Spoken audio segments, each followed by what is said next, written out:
Welcome to creative learning. आपण अगोदरच्या व्हिडिओमध्ये बघितलं की अभ्यास कसा करावा आणि अभ्यासाच्या पायऱ्या. पहिल्या व्हिडिओमध्ये आपण 3 पायऱ्या बघितलेल्या आहेत: उपस्थिती, श्रवण, मनन आणि चिंतन. आणि ह्या व्हिडिओमध्ये आपण त्या पुढील पायऱ्या बघणार आहोत. त्यात चौथी पायरी आहे वाचन आणि पाठांतर, 5वी पायरी आहे लेखन, 6वी पायरी आहे चर्चा आणि 7वी पायरी आहे सातत्य. पण त्या अगोदर अभ्यास करण्यासाठी एक महत्त्वाची गोष्ट गरजेची असते आणि ती म्हणजे आहे कठोर परिश्रम. परिश्रम केल्याशिवाय किंवा कष्ट केल्याशिवाय आपल्याला त्याचे फळ मिळत नाही. कठोर परिश्रम ही यशाची पहिली गुरुकिल्ली आहे. साधारण बुद्धीचा माणूससुद्धा सतत परिश्रमाने असाधारण कार्य करून दाखवू शकतो. ससा आणि कासवाची गोष्ट तर तुम्हाला माहीतच असेल. निरंतर परिश्रम हेच कासवाच्या विजयाचे कारण आहे. हुशार मुलांना ओव्हर कॉन्फिडन्स अथवा अहंकार होतो आणि ते झोपा काढतात. पण लक्षात ठेवा, केल्याने होत आहे रे, आधी केलेची पाहिजे. या जगात आपोआप काहीच होत नाही. त्याच्यासाठी कठोर परिश्रम असणे गरजेचे आहे. आणि त्याचप्रमाणे जर तुम्हाला अभ्यासामध्ये आवड निर्माण करायची असेल तर सगळ्यात पहिले म्हणजे तुम्हाला आहे त्या विषयांची गोडी लागली पाहिजे. तुम्हाला आपल्या विषयांमध्ये आवड निर्माण व्हायला पाहिजे. गणित कठीण आहे म्हणून आवडत नाही, सायन्स छान आहे, सोपा आहे म्हणून आवडतो, हे शक्यतो टाळावे. एखाद्या विषयात आवड नाही अथवा अवघड वाटतो म्हणून त्याच्याकडे दुर्लक्ष करू नका. अभ्यास करत गेल्यास आवड निर्माण होते. चांगले शिक्षक मुलांमध्ये अभ्यासाची गोडी निर्माण करून देऊ शकतात. चांगल्या पुस्तकांमुळे सुद्धा एखाद्या विषयामध्ये आवड निर्माण होते. आणि पुढचे म्हणजे विषय कळू लागला ना की आपोआपच आवड निर्माण होते. शिक्षक आणि विद्यार्थ्यांमध्ये सुद्धा परस्पर श्रद्धा आणि प्रेम असेल तर आवड निर्माण होऊ शकते. अशा प्रकारे तुम्ही अभ्यासामध्ये रुची उत्पन्न करू शकतात. आणि त्यात असं असतं की अभ्यास हा स्वतः करा. म्हणजेच काय की सेल्फ स्टडी खूप महत्त्वाचा आहे. स्वतः केलेले अध्ययन हे स्थायी असते, म्हणजेच कायमस्वरूपी आपल्या लक्षात राहते.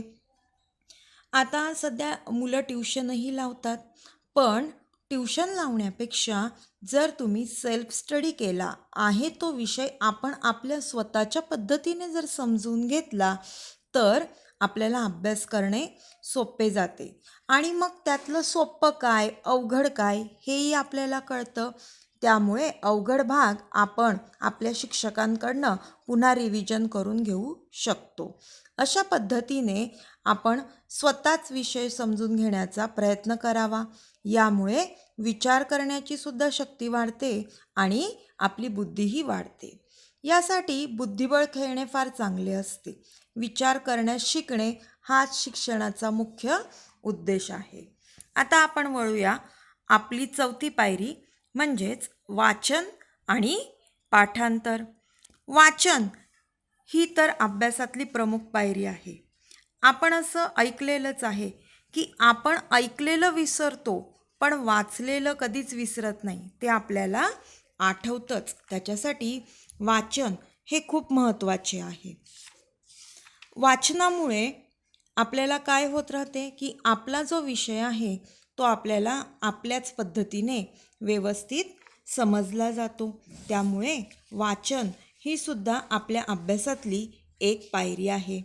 आता पाठांतर म्हणजे कसं करायचं तर आपण जे वाचन केलेलं आहे म्हणजे काय, आता वाचायचं कसं तर आपले वाचन आपण समजून घेऊन व्यवस्थित, ना जोरात ना हळू अशा गतीने आपण वाचण्याची सवय करायची आहे. त्यामुळे काय होतो की आपल्याला विषय कळण्यासाठी सोपा जातो आणि पाठ नीट समजल्याची आपण खात्री करून घ्यायची असते. अनेकदा आपल्याला असं वाटतं की हा लेसन आपल्याला कळलेला आहे, पण तो कळलेला नसतो. त्यासाठी थोडं जोरात अथवा जर आपण पुटपुटत वाचन केलं तर अवघड विषयसुद्धा आपल्याला सहजपणे कळतो आणि यामुळे अभ्यासाची एकाग्रता वाढते. पाठांतर चांगले होते आणि सहज होते.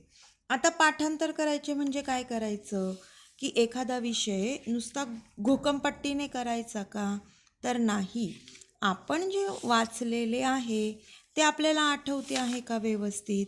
अशा पद्धतीने आपण पाठांतर करायचे आहे. कधी कधी पाठांतर करताना तुम्ही लिहूनही काढू शकतात. तुम्ही महत्त्वाच्या मुद्द्यांना अंडरलाईन करू शकतात. त्याला तुम्ही एक सिम्बॉल देऊ शकतात की बाबा तुमच्या लक्षात राहील आणि व्यवस्थित तुम्ही अशा पद्धतीने कळेपर्यंत अभ्यास करू शकतात. यात तुम्ही पाठांतराचा भाग नीट समजवून पुन्हा वाचून घ्यायचा असतो.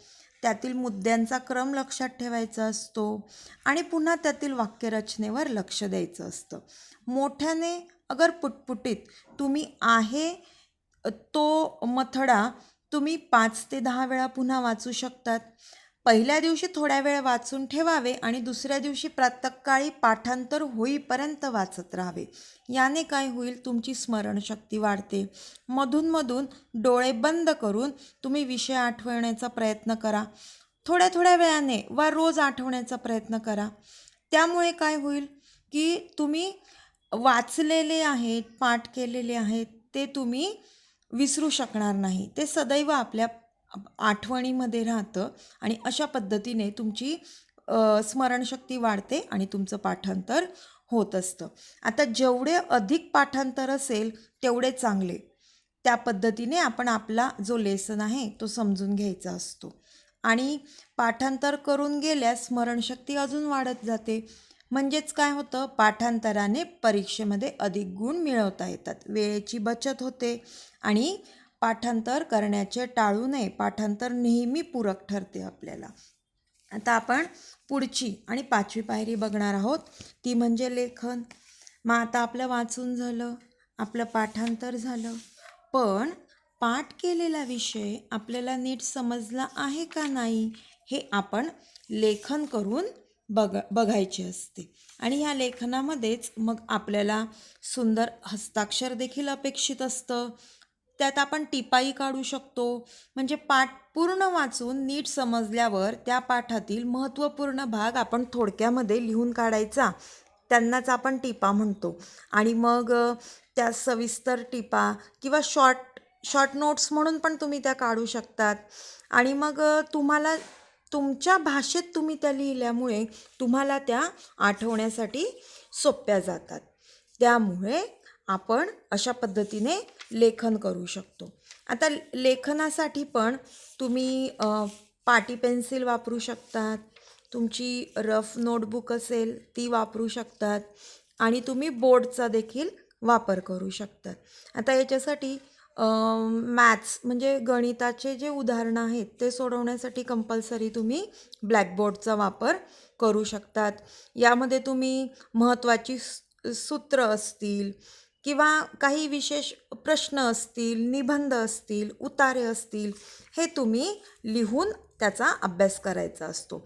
त्यामुळे काय होणार, तुमचे शुद्धलेखन सुधारते, लिहिण्याची गती वाढते, हस्ताक्षर सुंदर होते आणि मेन म्हणजे तुमच्यातला आत्मविश्वास हा नेहमी वाढतो, स्मरणशक्ती वाढते. आणि आपण लिहिताना जर आपल्याला काही अडचणी येत गेल्या तर त्याही आपल्याला दूर करता येतात. लेखन सामर्थ्य वाढते आपले. म्हणजेच परीक्षेमध्ये आपला जर स्पीड कमी असेल तर आपण 3 तासामध्ये आपला पेपर कव्हर करू शकत नाही. पण जर तुमचा लेखनाचा सराव असेल तर तुम्ही वेळेमध्ये आपली प्रश्नपत्रिका कंप्लीट करू शकतात. आणि आपल्याला आपला विषय मांडण्याची कला ह्या लेखनाच्या सरावानेच अवगत होत असते. म्हणूनच संपूर्ण लिहिणं आपल्याला गरजेचं आहे. त्यासाठी सुंदर हस्ताक्षर असणंसुद्धा गरजेचं आहे. म्हणजेच काय करायचं आहे मग तुम्ही की मराठीचं शुद्धलेखन करण्यासाठी तुम्ही 2 लाईनची बुक वापरायची आहे आणि इंग्लिशचं शुद्धलेखन करण्यासाठी तुम्ही 4 लाईनची बुक वापरायची आहे. आता आपली पुढची पायरी आहे चर्चा. आता चर्चा म्हणजेच तुम्ही त्याला ग्रुप डिस्कशनही म्हणू शकतात किंवा तुम्ही स्वतःशीच सुद्धा बोलून हे डिस्कशन करू शकतात. आता ग्रुप डिस्कशनमध्ये कसं होत असते की जेव्हा आपण मित्रमैत्रिणींमध्ये अभ्यास करतो त्यावेळेला डिस्कशन केल्यास आपला तो अभ्यास व्यवस्थितपणे लक्षात राहतो. आपण चर्चा करून अभ्यास करावा. यामुळे काय होतं आहे, विषय स्पष्ट होतो. त्यानंतर अभ्यासात आपल्याला आत्मविश्वास निर्माण होतो. म्हणजेच काय होतं की आपल्याला जो अभ्यास कळलेला आहे तो आत्मविश्वासाने तुम्ही तुमच्या मित्रमैत्रिणींसमोर मांडू शकतात. फावल्या वेळेचा उपयोग होतो. म्हणजे तुम्ही इतर कुठल्याही विषयावर बोलण्यापेक्षा जर तुम्ही तुमच्या टॉपिकवर बोललात तर नक्कीच तुमचं ज्ञान वाढत असतं. चर्चेत झोप येत नाही, त्यामुळे तुम्हाला बोरही वाटणार नाही. नवीन ज्ञानात भर पडते. अभ्यासाची ही खूप एक मनोरंजन पद्धत आहे. विषय आपल्याला खरोखरच कळला आहे का अथवा कळल्याचा भास होत आहे हे सुद्धा आपल्याला चर्चेतून कळत असते. विद्यार्थ्यांच्या दृष्टीने हे फार महत्त्वाचे आहे. जर चर्चेमध्ये काही आपल्याला अडचणी आल्या किंवा काही आपल्याला प्रॉब्लेमॅटिक वाटत असेल तर तो भाग आपण पुस्तकामध्ये बघून घेऊ शकतो. म्हणजेच काय की चर्चा आपल्याला अभ्यासाचा पाया ठरवून देत असते. आणि त्यात हे सगळं केल्यानंतर आता शेवटची पायरी आहे ती म्हणजे आहे सातत्य. थोडक्यात अभ्यास याचा अर्थच सातत्य असा आहे. तुम्हाला तुमच्या ह्या पायऱ्यांमध्ये आणि अभ्यासामध्ये सातत्य ठेवलं पाहिजे. म्हणजेच काय की नेहमी तुम्ही तो अभ्यास करत राहिला पाहिजे. अगदी कळेपर्यंत अभ्यास करणे हे गरजेचे आहे. एखादी गोष्ट पुन्हा पुन्हा करणे यालाच अभ्यास म्हणतात. हा अभ्यास निरंतर, दीर्घकाल आणि श्रद्धापूर्वक केले जाणारे कार्य आहेत. म्हणूनच तर संत कबीर म्हणतात, करत करत अभ्यास जडमती होत सुजान, रसरी आवत जावत है सिल पर परत निसान. म्हणजेच काय की प्रॅक्टिस मेक्स मॅन परफेक्ट.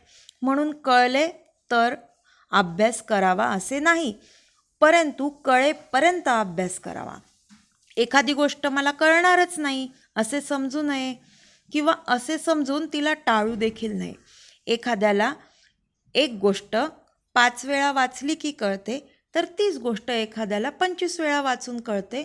परंतु एखादा जर हुशार विद्यार्थी असेल तर त्याला 2 वेळा वाचूनसुद्धा ती गोष्ट कळते. म्हणजेच काय की आपण आपली पायरी ही स्वतः ओळखायची आहे की बाबा मला वाचून लवकर अभ्यास होतोय, माझा लिहून अभ्यास होतोय. आणि याप्रमाणे तुम्हाला तुमच्या अभ्यासामध्ये सातत्य ठेवायचं आहे. कठीण काम करण्याची जिद्द बाळगा. सोपी कामे सगळीच करतात, त्यात विशेष असे काहीतरी आहे. म्हणून कठीण विषयांकडे डोळे झाक करू नका. उलट कठीण वाटणाऱ्या विषयाला अधिक वेळ द्या व त्या विषयाला अगोदर अभ्यासा. असे विषय तुम्ही सकाळी वाचू शकतात, कारण सकाळी मन खूप प्रसन्न असते. थकलेल्या अवस्थेत किंवा तुम्हाला झोप येत असेल अशा वेळी तुम्ही कठीण विषयांचा अभ्यास करू नका, अन्यथा ते तुम्हाला अजून अवघड वाटू लागतील. आणि ज्या विषयांची किंवा एखादा टॉपिक असेल, एखादा लेसन असेल, त्याची तुम्हाला भीती वाटते, त्या विषयांना त्याची भीती जाईपर्यंत अभ्यास करावा. भीती जाईपर्यंत अभ्यास करण्याची जिद्द तुमच्यामध्ये आली पाहिजे. त्यासाठी तुम्ही तुमच्या शिक्षकांची मदत घेऊ शकतात, तुमच्या मित्रांची मदत घेऊ शकतात व तुम्ही पुस्तकांची देखील मदत घेऊ शकतात. आणि आता डिजिटल लर्निंगमध्ये तुम्ही मोबाईल फोनची सुद्धा मदत घेऊ शकतात. पण भीती जाईपर्यंत तुम्ही अभ्यासाची जिद्द बाळगली पाहिजे. तसे जर केले तर नक्कीच तुमचा आत्मविश्वास वाढेल. याचा मन आणि शरीरावर सुद्धा विपरीत परिणाम होऊ शकतो. तुमच्या जीवनात निराशा येऊ शकते. म्हणून अजिबात निराशा बाळगायची नाही आणि कळेपर्यंत अभ्यास करायचा आहे. अशा पद्धतीने जर तुम्ही अभ्यास केला आणि जर ह्या 7 पायऱ्या तुम्ही लक्षात ठेवल्या तर नक्कीच अभ्यास कसा करावा हे तुम्हाला कळेल आणि अभ्यास करणे तुम्हाला सोपे जातील. आता अभ्यास असा करायचा आहे की अभ्यास करा, पण अभ्यासाची चिंता करू नका. अभ्यास केल्याने चिंता राहणारच नाही आणि चिंता केल्याने अभ्यास होणार नाही. उलट तुमचा विश्वास कमी होईल, निराशा वाढेल. चिंतेचे शरीर रोगी आणि अशक्त असते, बुद्धिमंद होते आणि अभ्यासाची भीती बाळगू नका. चिंता करून प्रश्न सुटत नाही, उलट वाढतात. म्हणून होणारा अभ्याससुद्धा तुमचा होणार नाही. उद्या पेपर आहे, माझं काहीच नाही झालं आहे, मी आता काय करू, मला भीती वाटते. अशा प्रकारचे जे तुमच्या मनात येणारे प्रश्न आहेत ते सगळे काढून टाका आणि मी उद्या खूप छान पद्धतीने पेपर लिहिणार आहे, माझा पूर्ण अभ्यास झालेला आहे, अशा पद्धतीचे ॲफर्मेटिव्ह तुम्ही स्वतःबद्दल बोलायला शिका. त्यामुळे तुमच्यातला आत्मविश्वास वाढणार आहे. अभ्यासाच्या विषयाचे वर्गीकरण करायला शिका, म्हणजे त्याचं क्लासिफिकेशन करा की मी ह्या वेळेला हा अभ्यास करणार आहे. काही व्यवस्थित टाईमटेबल बनवा स्वतःचं, त्या पद्धतीने अभ्यास करा. तुमच्या लँग्वेजेसला वेगळा वेळ द्या आणि तुमच्या मॅथ्स सायन्स अशा थेरॉटिकल विषयांना वेगळा वेळ द्या. त्यानंतर तुमच्या मनाची नेहमी एकाग्रता असू द्या, जेणेकरून तुमचा अभ्यास हा खूप छान होणार आहे. आणि अशा प्रकारे अभ्यास करत असताना स्वतःच्या शरीराची काळजी घेणे गरजेचं आहे. वेळेवर उठा, वेळेवर झोपा, खूप जास्त जागरण करू नका आणि सात्विक आहार घ्या. तुमचा आहार हा नेहमी व्यवस्थित ठेवावा. आणि मग अभ्यास किती करावा बरं आता अभ्यास किती करावा? आता आपण जेवताना म्हणतो का की मी आज किती चपात्या खाणार आहे? नाही. तुम्हाला भूक आहे तेवढं जेवण तुम्ही घेतात, तेवढा आहार तुम्ही घेतात. त्याच्यामुळे मी अभ्यास किती करावा हा प्रश्न प्रत्येकाचा वैयक्तिक स्वरूपाचा आहे. व्यक्ती, वेळ, मन व शरीर यावर तो अवलंबून आहे. त्यामुळे निश्चितपणे सांगता येणार नाही. जर एखाद्याला विषय सेल्फ स्टडी केल्याने लवकर समजत असेल तर त्याला 4 तासाचा अभ्यास इनफ आहे. पण एखाद्याला पुन्हा आणि पुन्हा रिव्हिजन करावी लागत असेल तर त्याला 8 ते 10 तास लागू शकतात. त्यामुळे अभ्यास किती करावा हा प्रश्न प्रत्येक विद्यार्थ्यानुसार अवलंबून आहे. अभ्यासामध्ये लांबी महत्त्वाची नाही आहे, तर त्याची खोली महत्त्वाची आहे, त्याची समज महत्त्वाची आहे. अभ्यास कधी अधिक होईल तर कधी कमी होईल हे त्या परिस्थितीवर अवलंबून आहे आणि त्यावर तुमचा अधिकार नाही आहे. पण तशी अनुकूल परिस्थिती निर्माण करण्यासाठी प्रयत्न मात्र तुम्ही नक्कीच केला पाहिजे. त्यासाठी योग्य वातावरण तुम्ही स्वतः तयार करावं लागतं आणि लक्षात घेऊनच अभ्यास केलेलं तुम्ही व्यवस्थित होईल. अभ्यासात लक्ष नसताना अभ्यास केल्याने त्याचा उपयोग होत नाही, उलट सोपे विषय अवघड वाटू लागतात.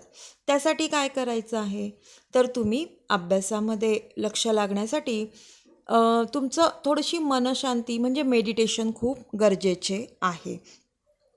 आता विद्यार्थ्यांसाठी अभ्यास हे सतत करण्याचे कार्य आहे, म्हणून त्याचा कंटाळा करायचा नाही, ते बोरिंग वाटू द्यायचं नाही आहे.